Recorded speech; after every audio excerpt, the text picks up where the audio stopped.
passion. So we're going to begin today with a strategy called polarity thinking that some of you have learned already, and you're already using it in your leadership work. But there probably aren't too many of you who have actually employed this technique in our work around racial justice. Polarity thinking, used in problem solving to bring together divergent opinions, is what South African leaders use to have those difficult conversations about cruelty and humanity, about race and power, redefining power structures to create an expectation of a shared responsibility to heal their country. You'll also learn about how polarity thinking was used in South Carolina to lay the foundation that would help a mourning community heal. What we need is a realization that power without love is reckless and abusive. Love without power is sentimental and anemic. Power at its best is love implementing the demands of justice. And justice at its best is power correcting everything that stands against love. You see, Dr. King understood that polarities that exist in our struggle to create a society that truly reflects justice for all. To help us understand how polarity thinking will widen the lens of how we think and see the whole truth of our realities and our stories and our work is the guru of polarity thinking, Cliff Kayser. Cliff's life's work has focused on leadership development for individuals, for teams, and for organizations, and he uses his passion to help shape how leaders can take on complex social problems like the ones we're facing in our racial justice and education work. So please join me in giving Cliff a big NEA welcome to our summit. Thank you. That was so wonderful. Appreciate it. Power and love has got to be in my top 5 favorite polarities of all of them. So if you are looking for the source, for the root cause of systemic and institutionalized racism, and you start following that path of breadcrumbs, it will eventually put you squarely in an overemphasis on or thinking to the neglect of and thinking by those who are holding power. And when that happens, really bad results occur. Not just unsustainable ones, but lethal and deadly ones for some, and not the ones in power. So, how do we interrupt that process? One way is to differentiate the type of thinking we're using, is to differentiate problems that we can solve and that are solvable, like math problems, 2 + 2 is 4, language problems, etc., things that you teach every day, from these unsolvable tensions that we call polarities that require a different type of thinking because they're and issues, and you can't solve them using problem-solving thinking. You just make it worse by doing so. So, what? Did I do that? I'm here to talk with you today about our polarities. And we use the polarity map when we discover an and thinking tension that defies or thinking as a solution. And it was educators who introduced me to and thinking before this map was even developed by Dr. Barry Johnson. And truly, he's the guru of polarity thinking. I'm standing on his shoulders right now, but thank you for calling me that.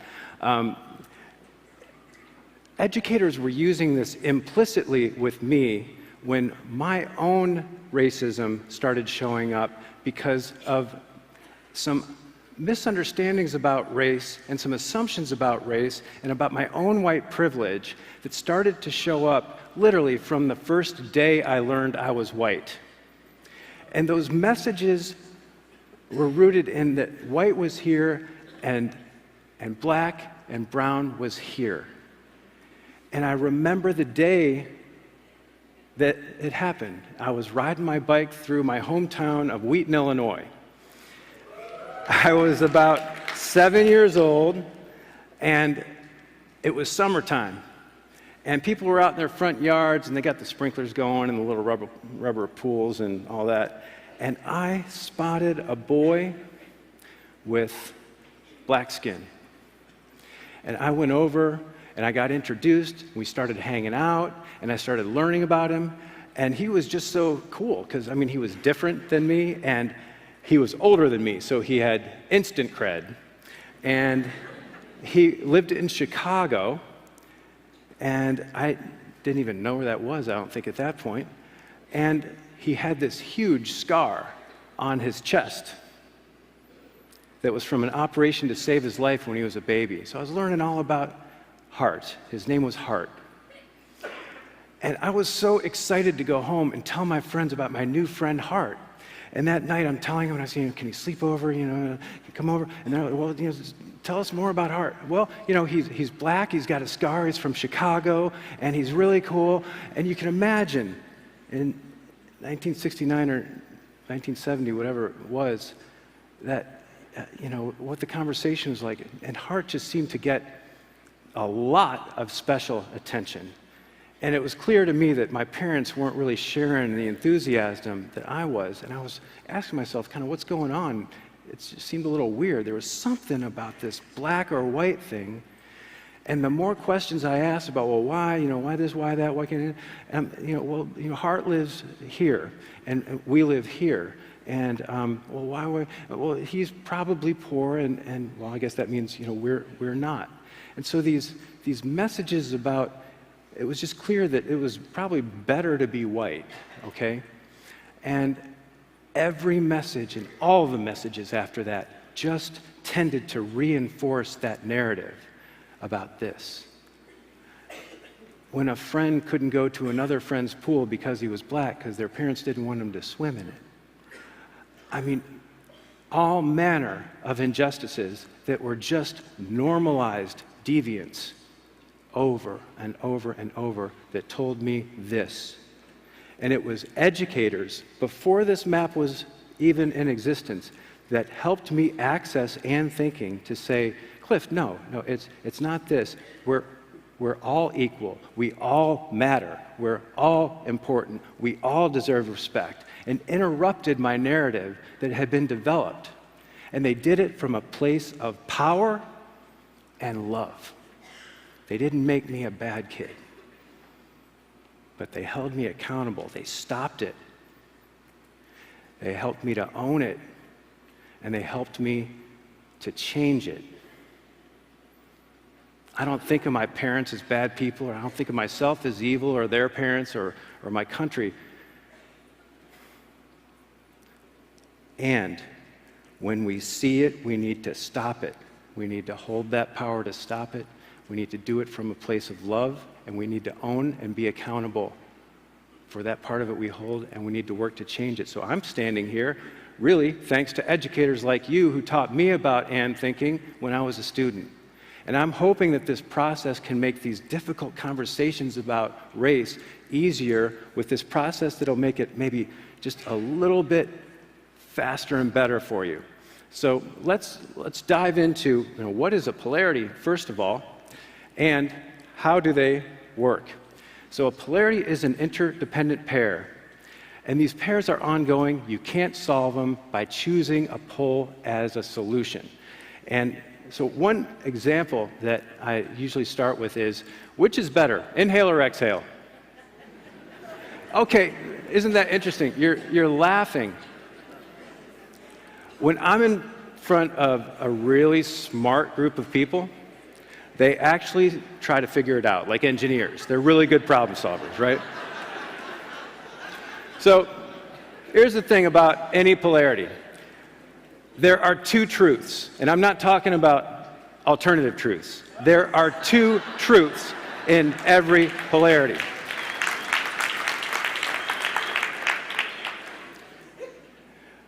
So some of them say exhale is a solution.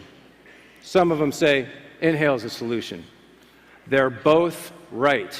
We need a different type of thinking, a different map, because or thinking alone differentiates these as if they're not connected, and it tries to solve them as if one's better, but it doesn't see the interdependency of and.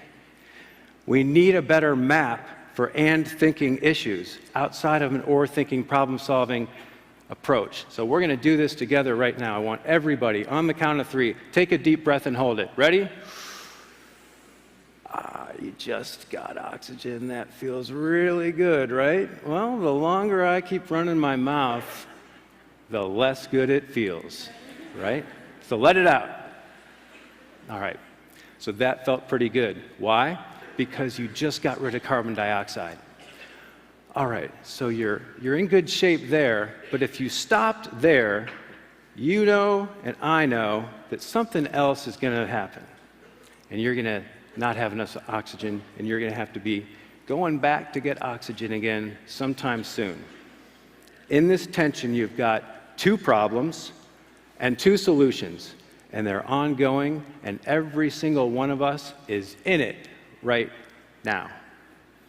There's nowhere we can go to get out of it. We're in it. And we've been in it since we took our first breath. We'll be in it until we take our last breath, which is hopefully no time soon. But we're in it. If we can leverage this tension, we're getting the best of both upsides, and that contributes to a higher purpose that both poles share. So whether you think inhale is better or exhale is better, at one level we can all agree it's a pretty good thing to live, right? And would like to avoid dying? Okay. If you understand how this tension works with inhale and exhale, then you understand how all polarities work. This is how you use the map. The predictability is there, the dynamic is there, they all work the same way. So you can plug in any polarity, as long as it's a polarity. Both poles need to be both neutral or both positive, and they need to be interdependent with one another. So do we focus on our differences or our commonalities? Yes, thank you. All right, so let's walk through self and other just for practice.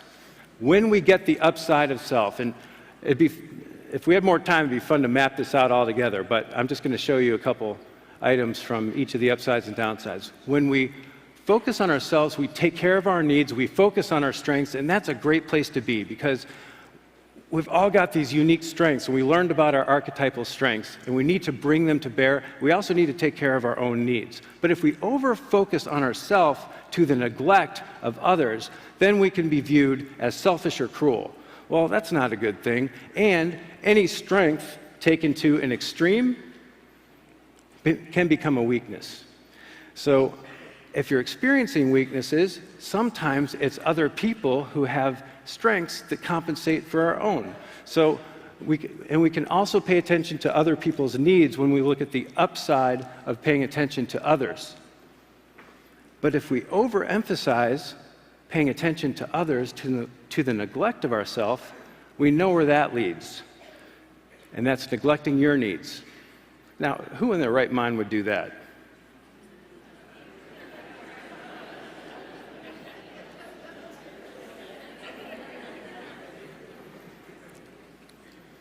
I got a hunch they're sitting in front of me. Anytime you over-focus or overemphasize a pole of any polarity to the neglect of its interdependent pair, you get the downside anytime, every time, over time, all the time. It's just how they work.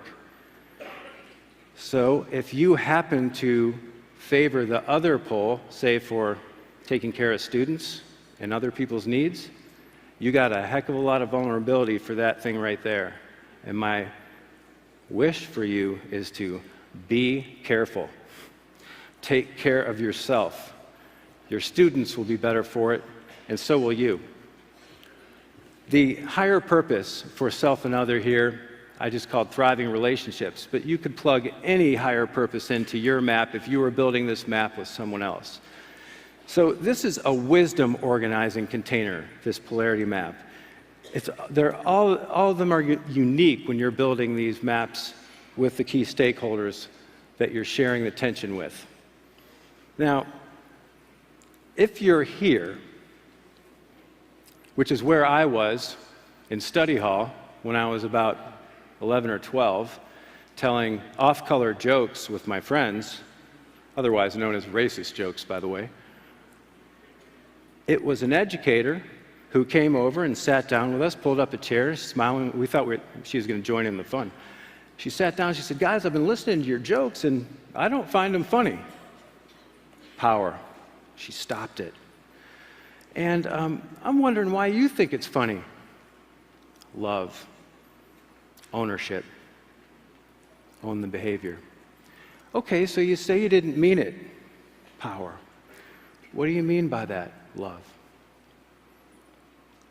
After that difficult conversation she had with us, she said, "So when you hear someone telling that joke next time, what are you going to do?" Change it. Change it. Stop it. Own it. Change it. That's what educators did for me. That's why I'm here. I would not be talking to you about this if that were not the case. So, thank you. Thank you.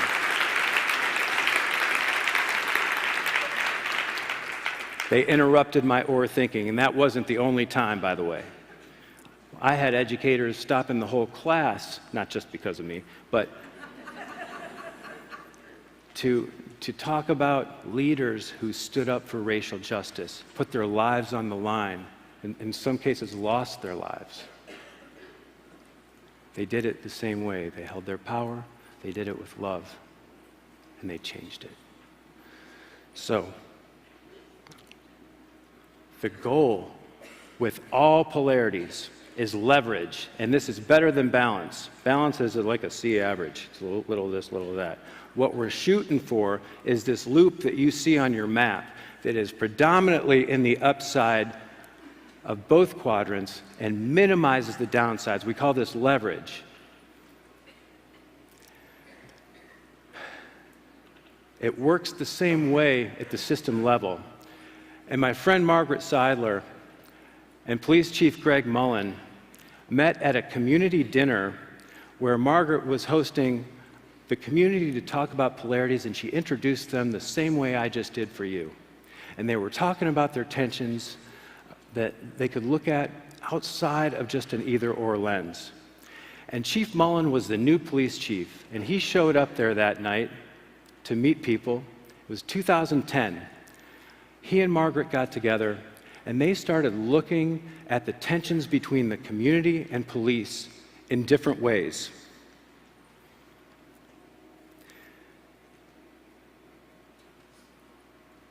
Last I checked, the tension between police and the community hadn't been solved.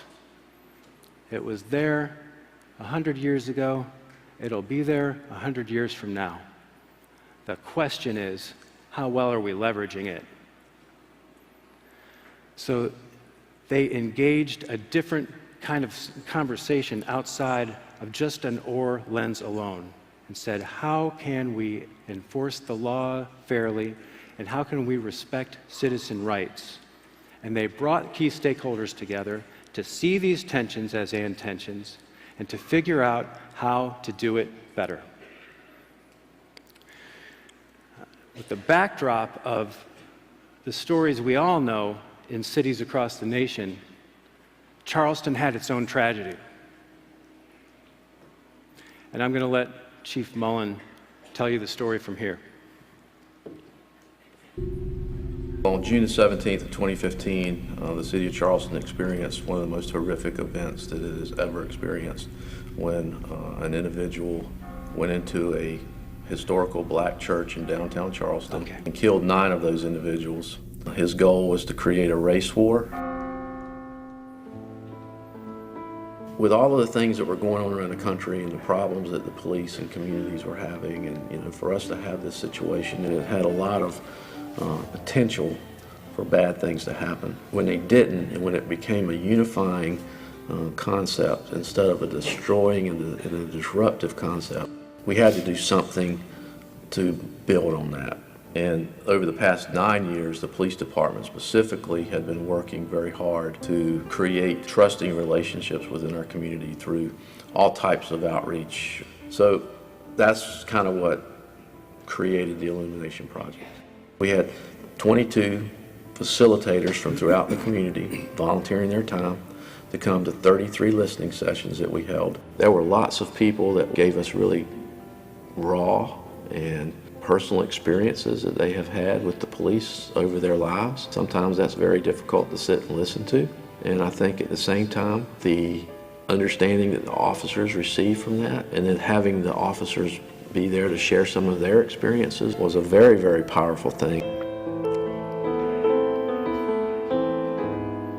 We started to work with individuals and talk about who likes public safety, who wants public safety in your community, and everybody's raising their hands. And then you say, okay, well, who wants protection for their individual rights? You know, who wants to be free to go about your business and not live in a police state or not feel like that you're being held down? And everybody raises their hand. So, you know, it's really easy to get to the point where people understand that both of those things are very important. I don't look at it as giving up power. I look at it as embracing my partners in the community. You know, from an education standpoint, the educator could use it in their individual settings in classrooms. They could use it in groups of staff working to create projects or work through issues. It could be used for the entire district. It could be used in the entire community. So wherever you are seeing an issue that has tension, polarity thinking can be very, very positive.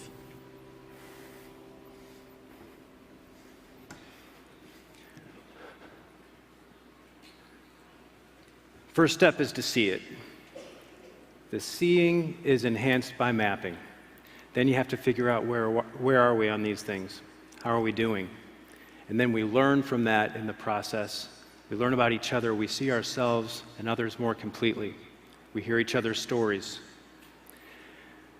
When we're done learning, it's time to get to work with leveraging.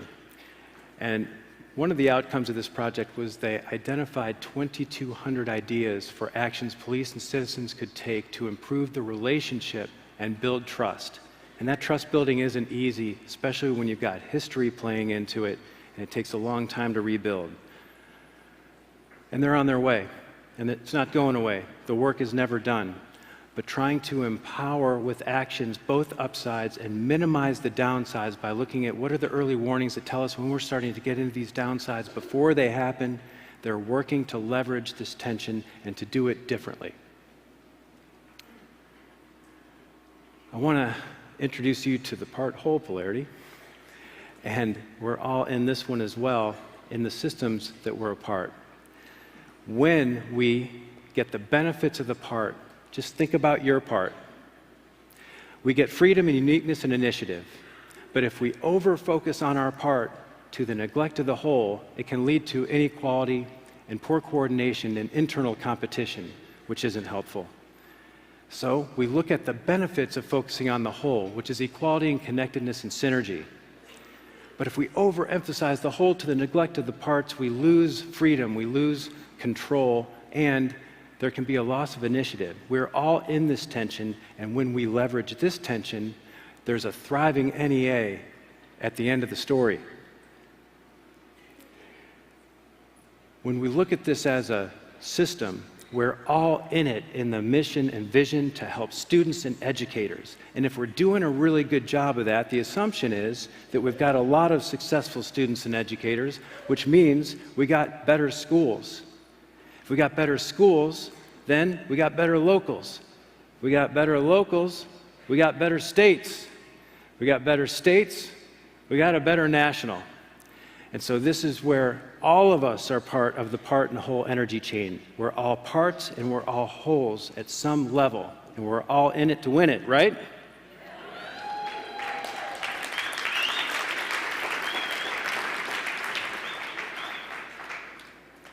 What is needed is a realization that power without love is reckless and abusive, and love without power is sentimental and anemic.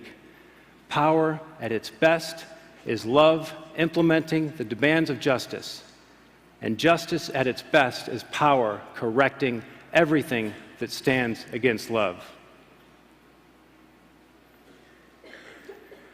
May God bless you with discomfort at easy answers, half-truths, and superficial relationships so that you can live deep within your heart.